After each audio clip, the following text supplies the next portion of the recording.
Don't stop.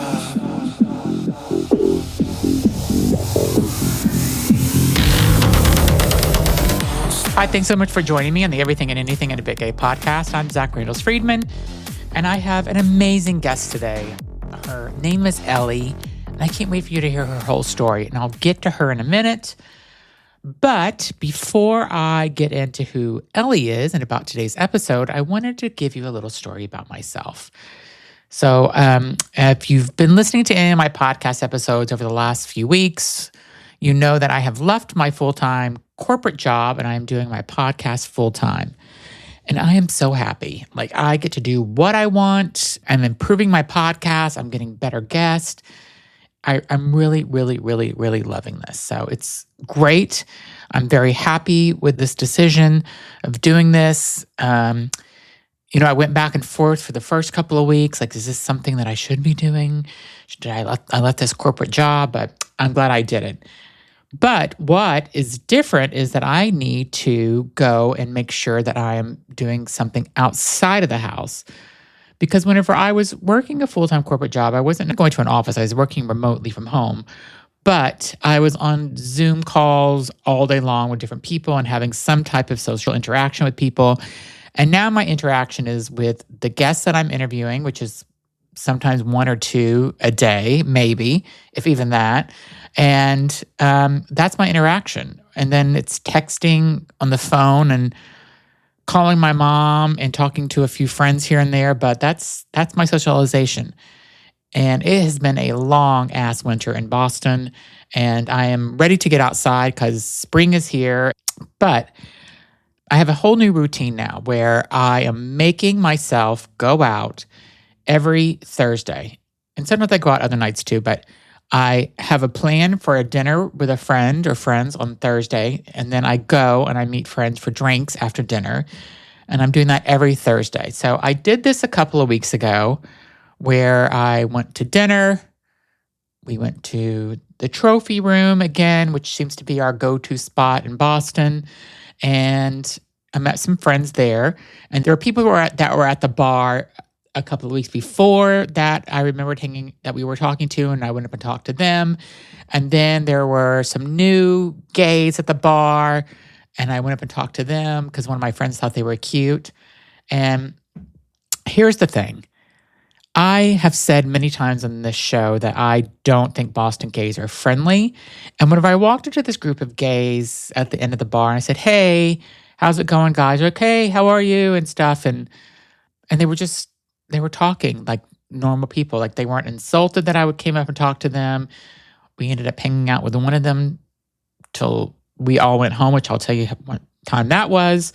And they were really nice. And I said to them, I said, "It's so weird you guys are so friendly," because I always thought Boston gays were not friendly. They're like, "Oh, no, Boston gays are friendly. It's the Dorchester gays that are not friendly." I said, "Oh, okay."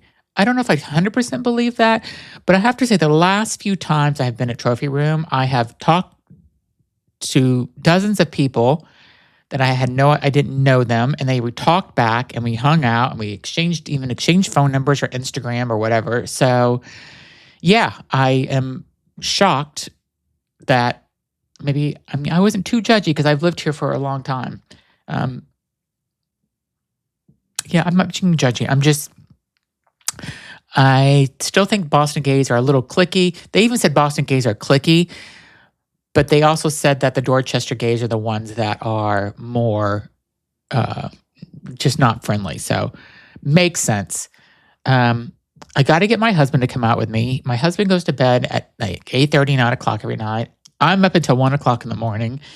I asked him to come out with me this Thursday when I go out. He says, "No, I'm good. You go out and have fun with your friends. I'm not interested in going out and drinking and all this other stuff like that, like the way that you were doing." And I said, "Okay." So back to the night, the couple of Thursdays when I went out last, I went to dinner, had a few drinks. We went to a trophy room. We had a few drinks. And then the bar closed. It was 12 o'clock. Trophy room's like, "Okay, bye, get out." We had a great time. There were some shots done, some green tea shots that was something new to me. So I had some green tea shots. I think if I smelled alcohol, even though it's been a little while, like a week or so, I think I'd be sick from smelling alcohol. Like I have no desire to drink because I was not good the next day. And the reason I wasn't good is because after we left, after they kicked us out of trophy room because they were closing, I'm thinking, okay, we're going home. So there's 7 of us total. And I'm like, oh, what's happening now? And they're like, because I was ready to get an Uber and go home. They're like, we're going to anchovies. They're like, you've never been? I'm like, never heard of it. Never heard of anchovies. Went to anchovies, which was a short walk. Only thing I remember is that I did not dress the right way because I was wearing just a sweater and it was freezing out. And we got to anchovies and it's a whole nother scene. It was a whole nother world that I walked into. It was, I think it's mostly gay, but there were straight people in there, or maybe it's just everything. I don't know. But we got a table somehow, luckily, and we drank more shots and did more drinking. And I looked at my watch and it was 1:37, I remember. And I'm like, what the fuck am I doing? And I'm like, I went to the bathroom and came out and I said, I'm leaving, I'm out. I think the bar closes at 2, so I don't think I missed that much. So I left at 2:00. I got home at like 2 a.m. It was just not like me at all. I had 4 podcasts to film the next day to shoot an interview. Wasn't prepared for them at all. And yeah, I was struggling the next day, really, really bad. And yeah, it was why I did that to myself. I don't know. I don't even know how many drinks I had, how many shots I had. I didn't throw up and I wasn't like that. I wasn't a college drunk, but I was hurting. So I cannot drink like that again. So I think I need to limit myself and really nurse a drink. My friend Mark is really good at doing that, where he'll take a drink and I'll have 3 and he's still on the first one. I'm like, what's going on? Come on. He's like, no, I know my limit. And I need to take Mark's lead. I need to know my limit. So, and I think I made a couple of match makes that night too. I think I got my friend Alex and this new guy, Patrick. Maybe they're a match. I haven't texted them to ask. I need to ask. And then I think I maybe got my friend Sam at least a phone number, but he got a phone number last time too. So Sam's got a good rap because he can get phone numbers pretty easily. So I kind of love that. Anyway, that's what my social life is like now. I'm going out. I'm making myself get out. I'm having a good time. I'm doing what I need to do. And that's it. My guest today, though, is amazing. Her name is Ellie. She is a transgender woman. She transitioned in her 50s. I have a mission for her that I'm going to find her a man. She just wants to get laid. And if you can help me, if you're into her, please send me a DM to my Instagram and let me know, because there is a $500 reward. Also, I get to make a speech at the wedding if you marry her, or maybe even give her away, or maybe I'm a bridesmaid, who knows? But I love Ellie. She's amazing, amazing, amazing person. Her energy is just fantastic, and I just love everything about her. So enjoy my interview with Ellie, and DM me on Instagram if you're interested in a date or a hookup. Thanks. Hi, everybody. Thanks for joining me in the Everything and Anything and a Bit Gay podcast. I'm Zach Randall-Friedman. Today, I have a guest that I didn't stalk her, but I had to find her online. I listened to a couple of things that she's done. She's a radio host. She has 2 books out that we're going to talk about, and I want to welcome Ellie to my show. Thanks so very much, Zach. I'm really thrilled to be here. Thank you for having me. Yes. So I interviewed a woman named Bernie Wagenblast on my show.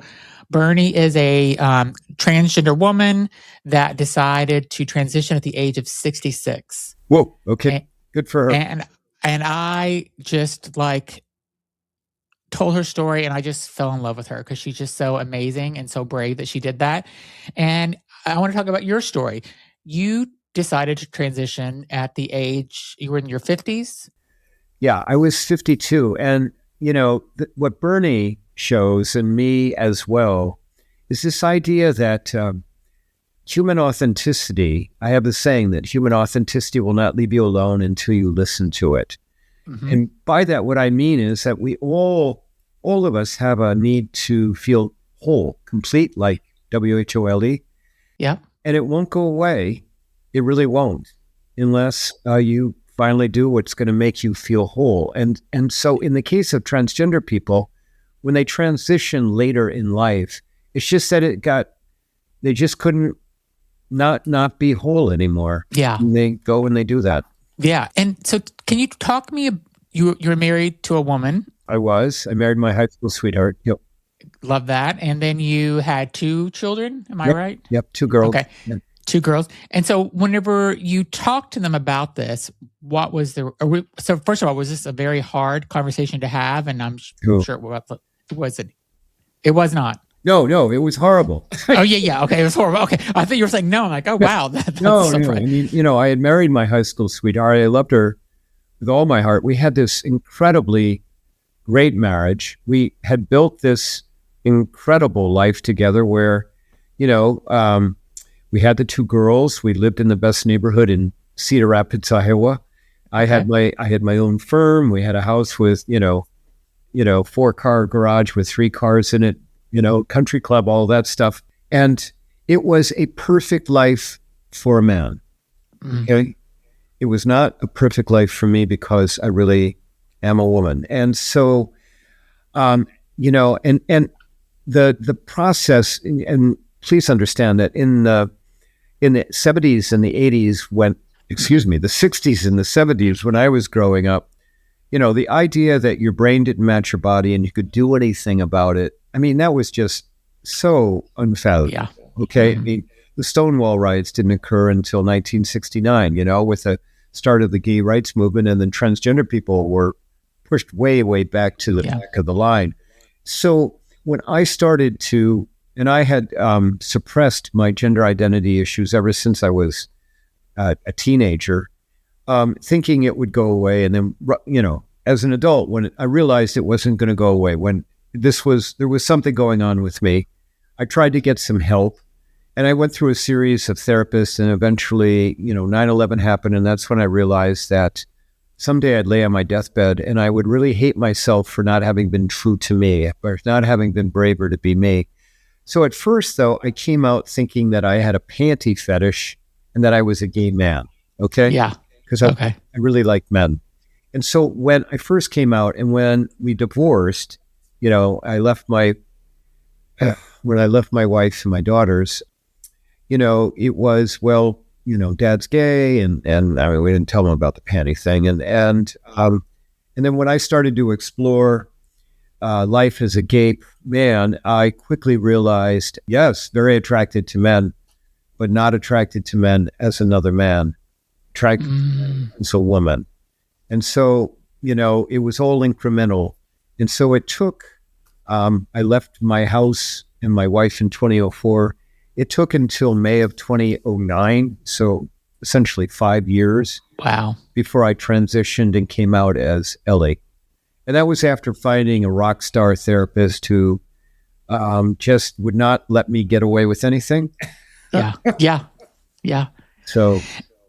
And do you have a relationship with your wife still? Yep. I still have a relationship with Lydia. We have become friends.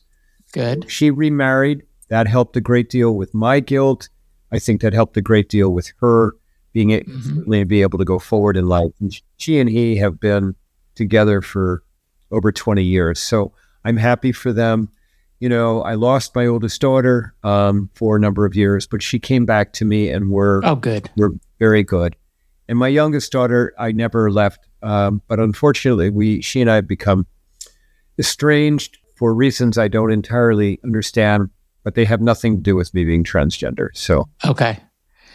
Well, I think it's incredibly brave that you decided to be your authentic self. I mean, at any age, and especially in the world that we live in today, to do this, and like it's amazing. I want to talk about. Hold on, I'm going to interrupt you. How about you, Zach? Yeah. How old were you when you?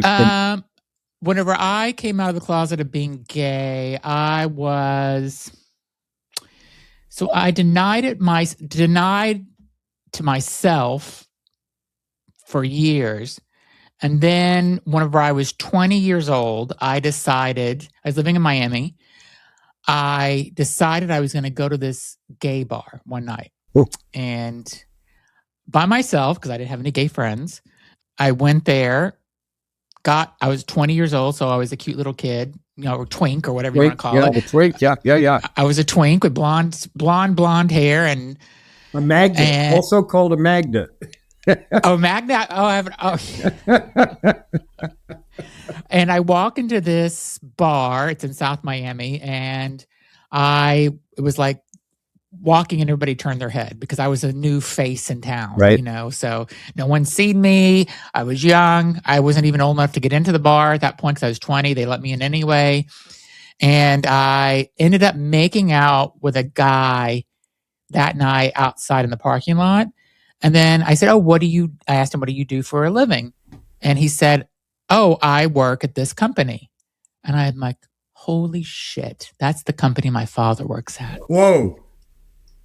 And he told me what he did. And I'm like, I was so nervous and scared. And I got in my car and left. A couple of weeks later or a month later, I decided to go back, try it again, because there was something there. And I ran into a coworker that I was working with because I was working part-time for a job when I was in college. So, and this coworker comes up to me and goes, I knew it. I knew you were gay. I'm like, what are you doing here? He's like, I'm gay. And I'm like, well, you never told me because you never told me either. And I just assumed. And we ended up becoming really good friends, meeting other friends. And that's whenever we ended up meeting another friend. I ended up going to South Beach, moving to South Beach, and lived my whole gay life in the 90s. So it was great. Well, and I'm going to guess that when you walked into that bar for the first time that you were scared to death. Oh, yes. Okay. But I'm also going to guess that when you're kissing the man out of the parking lot, there was a shot of electricity going through you about... absolutely. Like, okay, this is it. This is right. Because I slept with women before, and I had girlfriends. I did all that. I tried. I think women are attractive still, but I love a man. You and me both. And so, but I think that this story and thank you for letting me interview you on your podcast. Okay. But I think that this story that both of us are telling really is the story about self-discovery. Yes. And about the need to live whole. Yes. Zach, think of all the people that are struggling, the people that don't come out of the closet for whatever, usually it's all because of fear. They don't want to hurt somebody that they love and that kind of stuff. But think of how much they miss and how their soul and their heart get corroded through the suppression or the hiding or being on the side, and then of course that causes all kinds of problems for people. So do you reflect back on like if you would have come and been your authentic self in your 20s or 30s, do you think about how much you missed of being who you really are? No, I would have been dead. So I don't, okay. I'm pretty certain, because I was living in Boston. I was a baby lawyer and, reading in the newspaper as I'm, commuting on the bus to and forth about this, pneumonia that was showing up in gay men in San Francisco, DC, New York. They couldn't understand what it was. But I was, astute enough to know this isn't good. And I was also very, very adamant I was going to kill my wife. So even though I was having same-sex fantasies then, particularly about men undressing me, but we won't go there. I didn't act on them because I did not want to kill my wife. And so I'm pretty certain that had I come out early, I would never have survived. And we'll be right back. Okay, now back to the show. Yeah, I felt very lucky because living in South Beach in the 90s where the AIDS crisis was in full effect there, and I feel very, very lucky that nothing happened to me. Plus, I got, before it fell apart, I had 32 years with Lydia. I mean, they were wonderful years.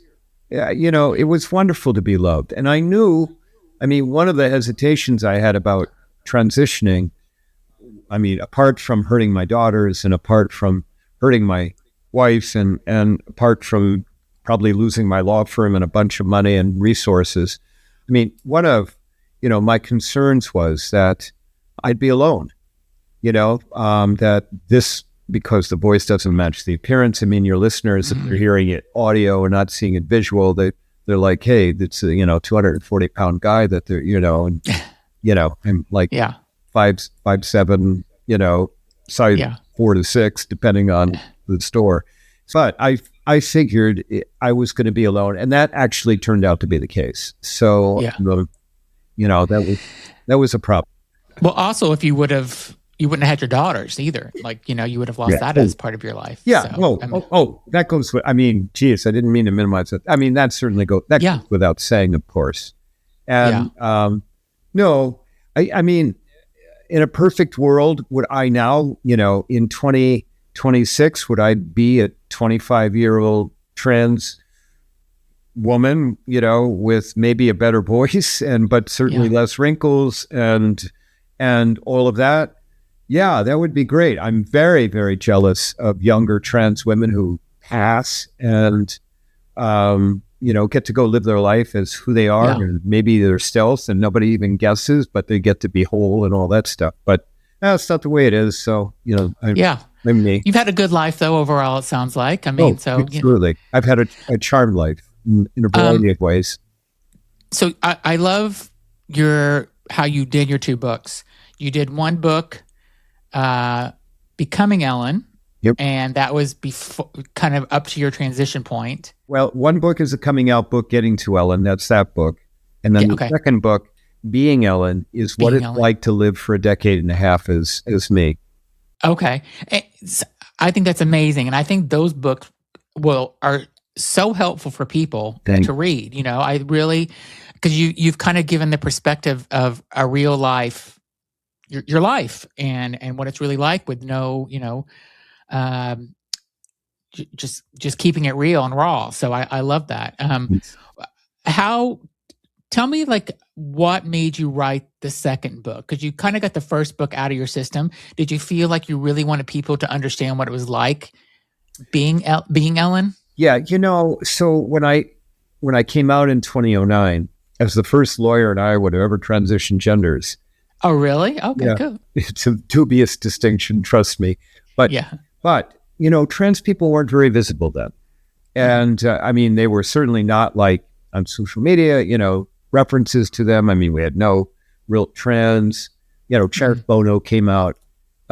We had, Christine Jorgensen from the 50s, but there really weren't all that. There weren't that many. And so the first book, I really wanted to help other people as they were grappling maybe with suppression or their families. I actually wrote that first book for an audience of women ages 35 to 75. And it turns out that is a big audience that reads my book. In part because, it's, the maternal leaders in families, who often dictate the morals of the family. And so if you have maybe a husband who is not accepting of a trans child or, a sister or brother or whatever, they're the ones who say, no, don't do that. You have to love this child like I love this child. And so then when I wrote the first book, I had anticipated I was going to write the second book. It's just that it took a long time. First book came out in 2013. The second book didn't come out till last summer, 2025. It took a long time in part because I didn't know how the book was going to end. And so if you don't know how a book is going to end, it's really hard to write the book. Yes. Other than in bits and pieces. But I figured out in late 2024 how the book would end. And late 2022, how the book would end. And then I, really got active in writing it. But the intent with the second book is there are a lot, unlike 2013 when my first book came out, there were not that many books out by trans writers. 2025, there are a whole lot of books Yeah. by trans writers. I mean, like a whole lot of books. Yeah. There are not a lot of books about what's it like to live it for a decade and a half. But people don't understand that about the second book. So the second book has been not as successful as I had hoped, but I'm also incredibly persistent, and the book will always be around. So. Yeah. And I will put a link to the book in the description of this video or podcast if you're listening. So Thanks. So go out and buy it. Yeah. I mean, the second book is enjoying, I think, a 5-star rating on Amazon. So that's amazing. So buy it from Amazon or buy it, from your local bookstore, which is always better.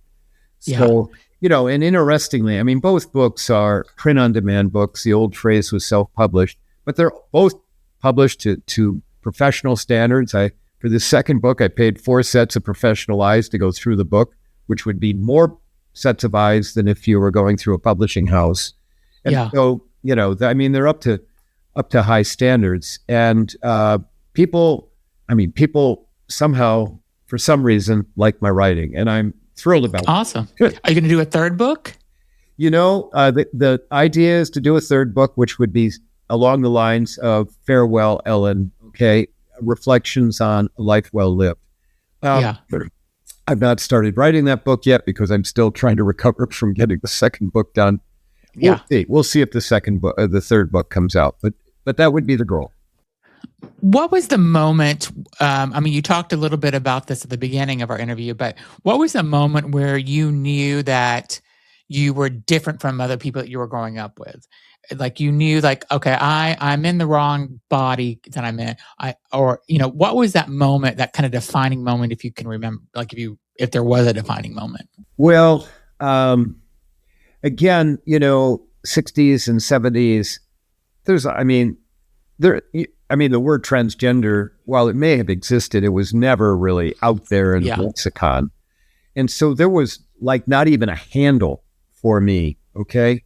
I did try and tell my then girlfriend, later on wife, Lydia, that, I had this thing about wearing girls' clothing, because the very first time listeners, please bear with me, but the very first time when I was 11 years old, went into my sister's bedroom, trust me, no one was home, stripped off my boy clothes, put on a pair of her panties and a matching camisole, and stood in front of a mirror, there was that shot of electricity. I mean, there was like... Really? Whoa. It was like, whoa, whoa, whoa, whoa.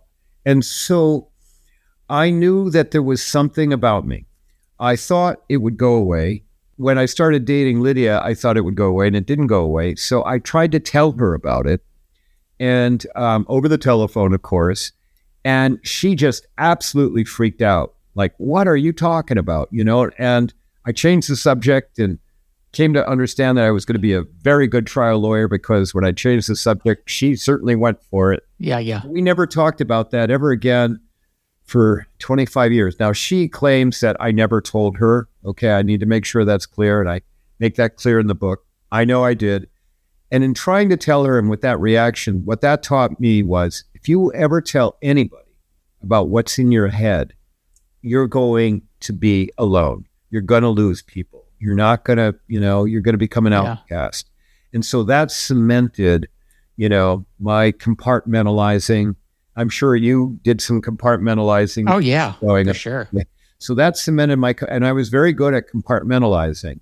But always there was this thing, I call it gut pull. There was always this thing inside me. Sometimes it was stronger than others. Sometimes it did go away, but it always came back. And eventually when I realized it wasn't going to go away, that I wasn't going to outgrow it, that me becoming a parent wasn't going to make it go away, me getting married wasn't going to make it go away. That's when in like 1993, I said, okay, I've got to go find a therapist. And the goal was, I went to the therapist and said, I don't want to figure me out. I just want you to give me a mantra to stay married, because I really love my wife. I don't want this to come out, because I know that if it comes out, I'll lose everything. And it did come out, and I did lose just about everything. Yeah. But it was okay. It's okay. It was just, it all worked out. Yeah. And what about your friendship circle? I'm assuming that completely changed. And was there any friends that you lost? Well, I lost my sister for a while, but she came back. I kept my heart open for her. As I said, I lost my daughter. I've been best friends with somebody since 8th grade. He was the quarterback on the 8th grade football team. I was his frontline guard. Okay. And the second book, Being Ellen, really evolves around how I never lost him.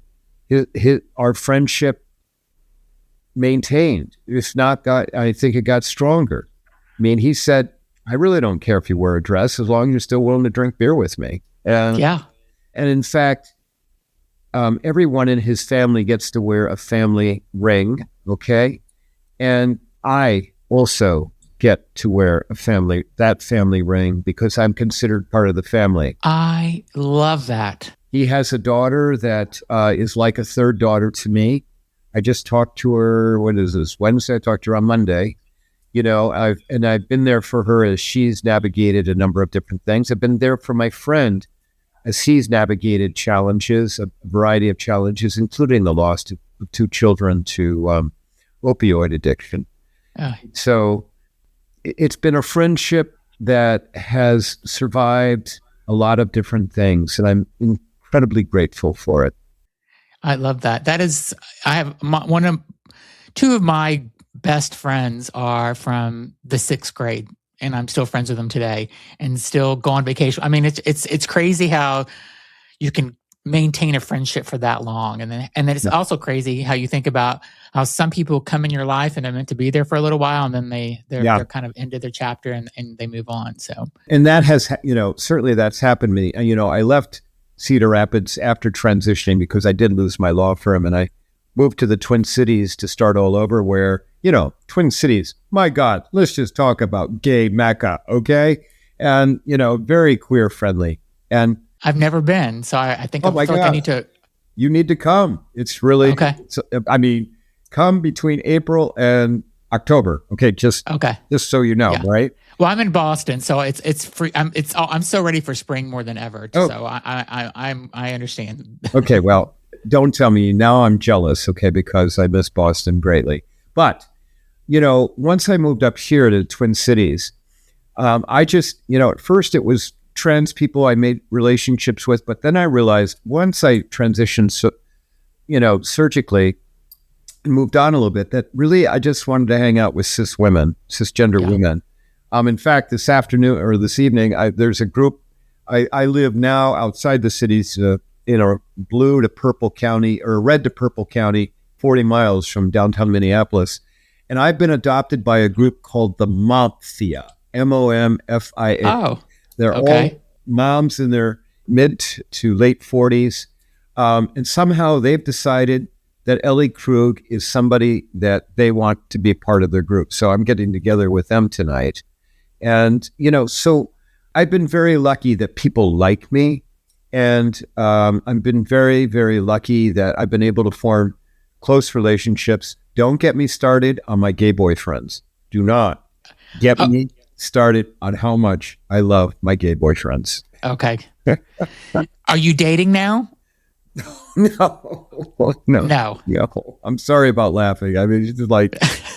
But why do you laugh about that? Because you just can't do it? Like you're just like not into the whole drama thing anymore? Like what's the reason? Well, so a couple of things. One is living out here where I do, a little tough. Yeah. Okay. Yeah. But secondly, older trans women will know this. Depending on if you're attracted to women, I think that's a different ballgame. Okay. But although there are other challenges associated with that, okay, because there are a lot of feminist lesbians. It's like, trans women are not real and we're not going to hang out with you. But men, I'm attracted to straight men. And for the most part, this is highly problematic because I have met men to date. I've met men who have really enjoyed my company. But always it has been, I can't tell anyone about our relationship because they're afraid of being judged. Okay. Because they're afraid of being called queer. Okay. Or what's wrong with you that you would date her? And the problem is I can't go stealth. All you got to do is type in Ellie Krug, ELLIE, Yeah. and in within 15 seconds, you know that I'm a trans activist and speaker and all that kind of stuff. And on top of that, I don't know how much trauma I can take because I've had multiple dates where I have verified before, like sending them a video, like sitting down after 10 minutes. Are you okay with my voice? I have multiple dates where men have made excuses to get up to go to the restroom or whatever else and have never come back. What is wrong with people? I don't know, Zach, but it's a question of how much I can take. Now, I'll tell you, if you got a listener there who is relatively fit, who is smart, okay, who is good with trans women who have this kind of voice, have them ring me up. Just go to elliekrug.com. You'll find my email. Okay. My dream is actually to be a matchmaker. So only thing I ask, let's say I find you the right person. Absolutely. And let's say I find you the right person and you end up getting married to this person. All I ask for is I need to be invited to the wedding and I get to make a speech. That's all I ask. You're going to be my bridesmaid. What are you talking about? Okay, got it. Okay, perfect. So listen, if you are listening to this as a podcast, go to YouTube channel. Expect this to go this direction. Go to my YouTube channel, watch the video, and if you are interested in Ellie, send me a DM on my Instagram and I will screen you to see if you're good enough for her. And if you are, I will make this date happen. So, and if they're in the Boston area, that's okay. All right. Okay. If they're in Texas, that might be problematic. Yeah, I got it. Yes. But yes, thank you. I don't know. Thank you for doing that. I have a feeling that I may be making a speech at the wedding, like in a couple of years. So I'm excited for this. Guarantee that, honey. You have. And you can speak as long as you want to. Yeah, it sounds good.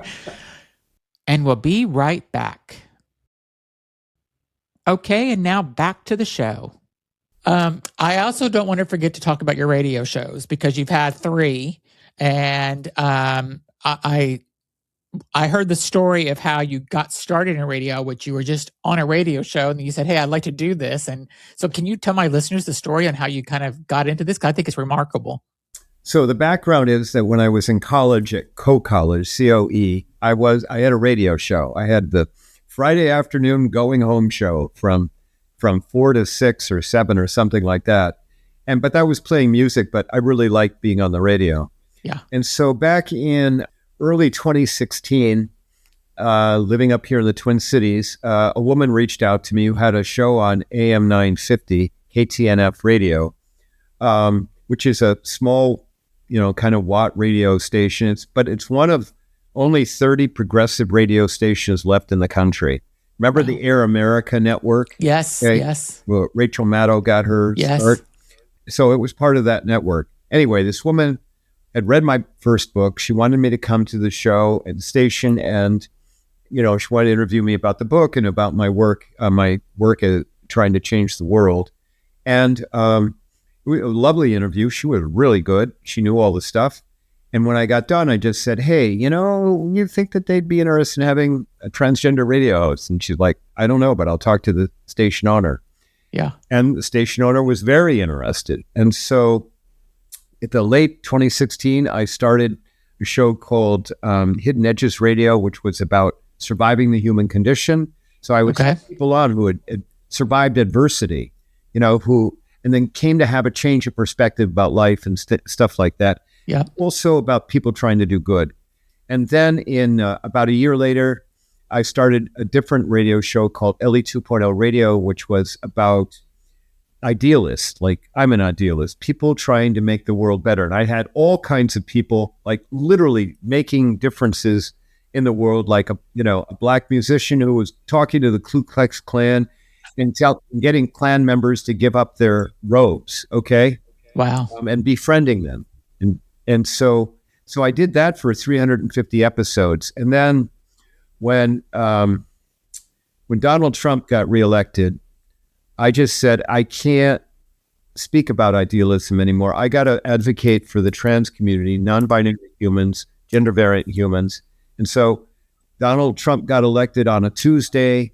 I went to my station to tape my Ellie 2.0 radio show on a Friday. I walked into my station owner's office and said, I want to end Ellie 2.0 and I want to start a new show with the name The Illegal Trans Woman, which takes its name from Project 2025.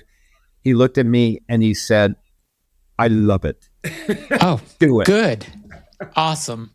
And so that's what we've been doing. So I just today taped episode number 69. We bring in some journalists, people who have been doing work, reporting on it's a fire hose, Zach. I mean, there is so much oppression of the trans community going on right now in our country. And so it's about me reporting those stories, having people on to talk about their reporting, or other sometimes trans people talking about their life stories, that kind of thing. So, yeah, so I have another podcast called Listen Up Girl, and I do 10 minutes or less of LGBTQ plus news every day. And I have to say, sometimes it's very hard to do that news because the news is so negative and it's so anti-trans, and because of all the bills that are out there that they're trying to pass, and Kansas taking away driver's license, and just these stories that I just can't even believe that this is the world we live in and stuff. Well, it's getting worse, though, for the trans community because this legislative season, it's moving from state house bills, which there are a lot, okay? We're talking 700 last year introduced against the trans community. Now it's moving to public referendum. Now, I just actually talked about that for the show that'll air on Saturday.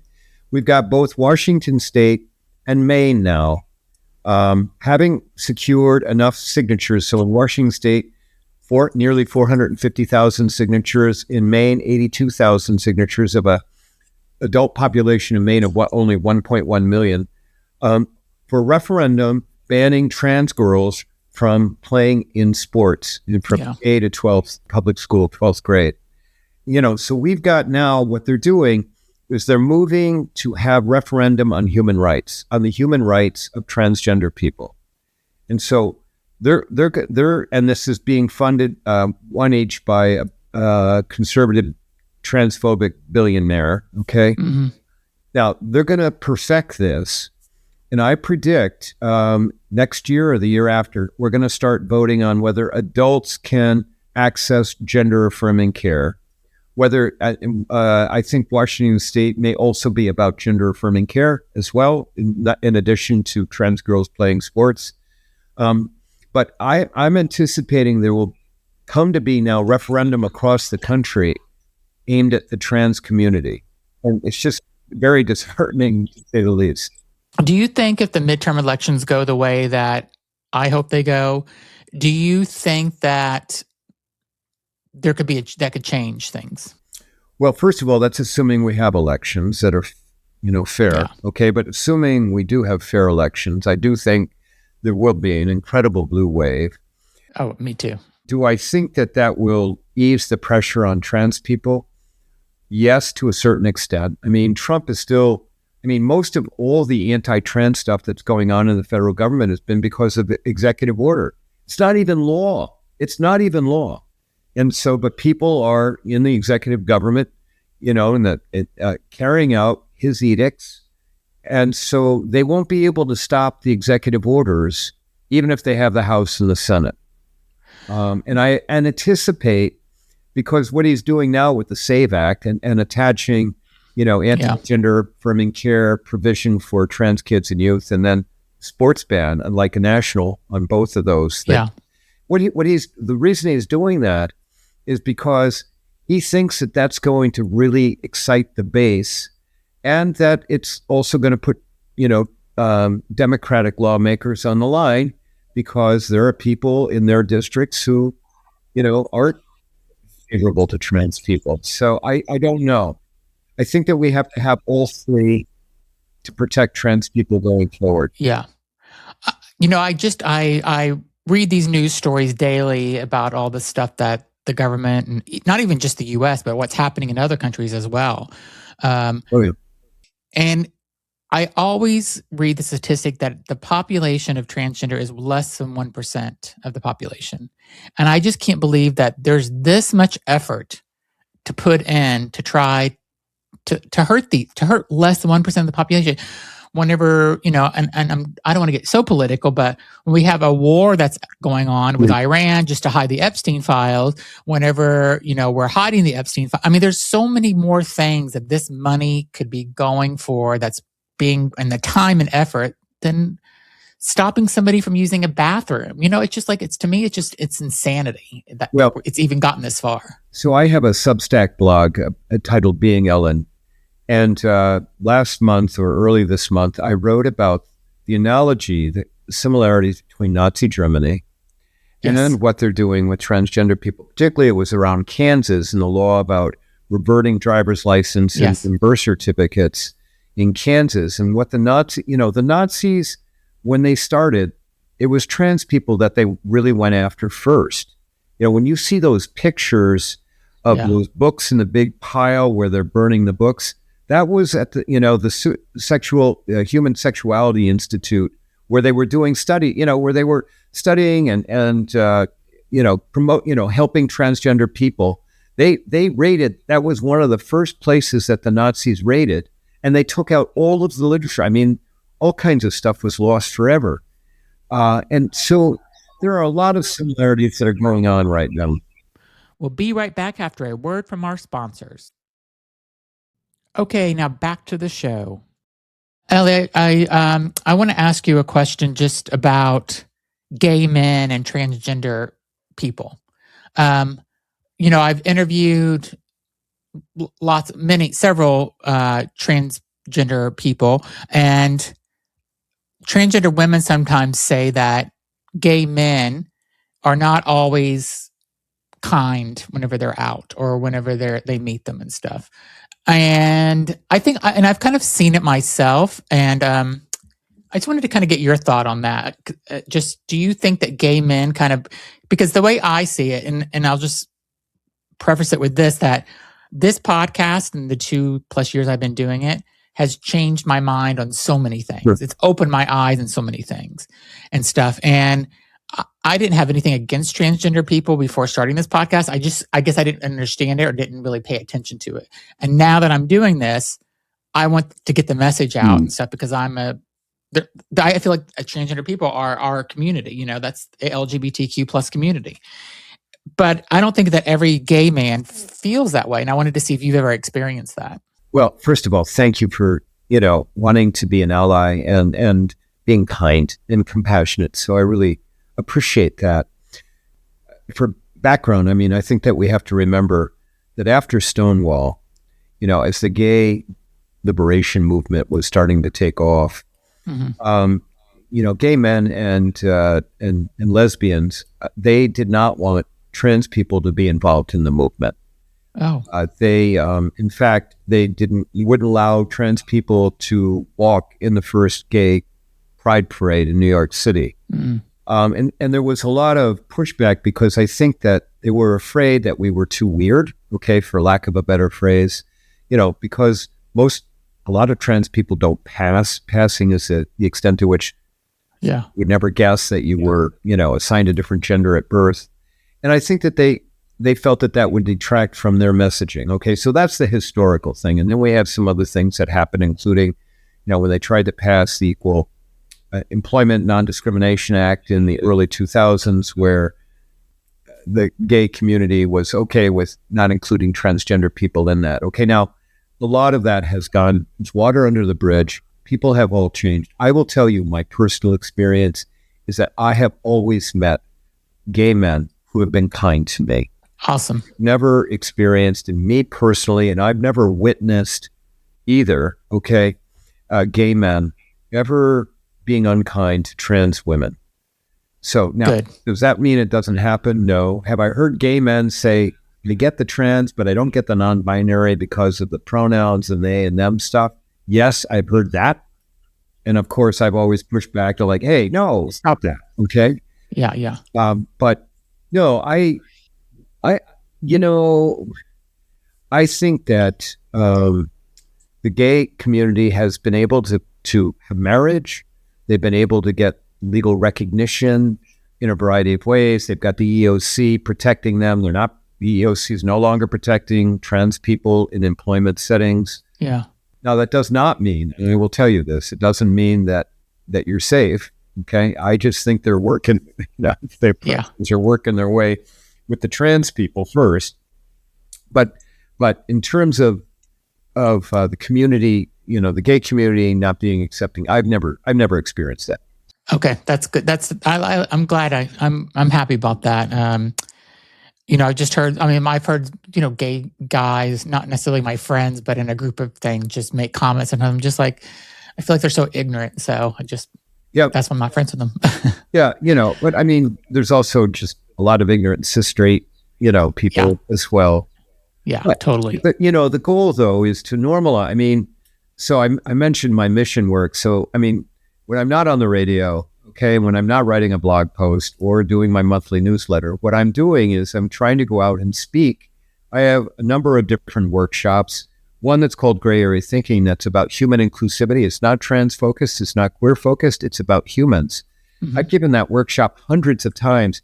People love that workshop because it's about reminding that all of us, almost all of us, I would say 98% of everyone has a good empathetic heart, that we are good, that we care about each other. And when I do that workshop, many times I'm the first trans person that anybody's ever met or been able to hear live, okay? And by the time we're done with the 2-hour workshop, they realize a couple of things. One, I'm sort of funny, not hilarious, that's for sure, but sort of funny. 2, I don't take myself very seriously, okay? And 3, I'm a kind person. And if we can do that and get people from places where, tomorrow I'm going to Fargo, North Dakota to go speak, okay? Wow. And that's my mission work. That's my work, to go out and normalize trans people. And if I can do that, we'll have more and more people there'll be far fewer people that are going to do what you just talked about being unaccepting and unkind towards trans folks. Yeah. Well, Ellie, I just want to end the conversation just saying I think you are so incredibly brave. I love it that you're living your authentic life. I want to just request that you maybe take a moment tonight or sometime today and just reflect on how much you have given back to people with your books and with your talks and stuff, and how many people that you have touched by this and probably helped. And if you just think about how amazing you have helped people, because there's lots of people that have issues or are hiding something or in the same situation that I was in or that you were in. And what you're doing is opening a door to let people know they're not alone and telling your story. So I think you should, I just hope you take a moment to think about that sometimes and think about how amazing that is. You're very kind, Zach. Thank you for those really, really generous words. I really appreciate it. All I'm just trying to do is do my best with what time I have left and be kind and compassionate, spread compassion across the world. And absolutely, if I can help someone with all of that, I will. Thank you. That's awesome. You're so kind. And thank you for having me. Yes. And again, we are on a search for a boyfriend/husband for Ellie. And again, I will put go to my Instagram. Please submit a picture of your face, at least your face. And I need to know, and I can do the rest of the research with you if you give me your full name, because I will be investigating you to make sure that you are who you say you are. So we need a wedding. We need a wedding before 2029. That's my goal. So we have a few years. We should let them know that I'm in very good shape. I, ride the bike a half hour every day. It's a body that's 20 years younger than my stated age. So that's awesome. So you can Google Ellie. You can see you can see all about her. You can listen to her on the radio. You can do all these things. But we will find a husband/boyfriend. We're going to start with the boyfriend, then go into the husband. So that's the direction. I just love it. Thank you. I did not expect that. Thanks everybody for listening. If you think this episode will resonate with somebody please share it with them, and also be sure to subscribe and leave a comment. Thanks again for being on, Ellie. Thank you. Thanks so very much, Zach.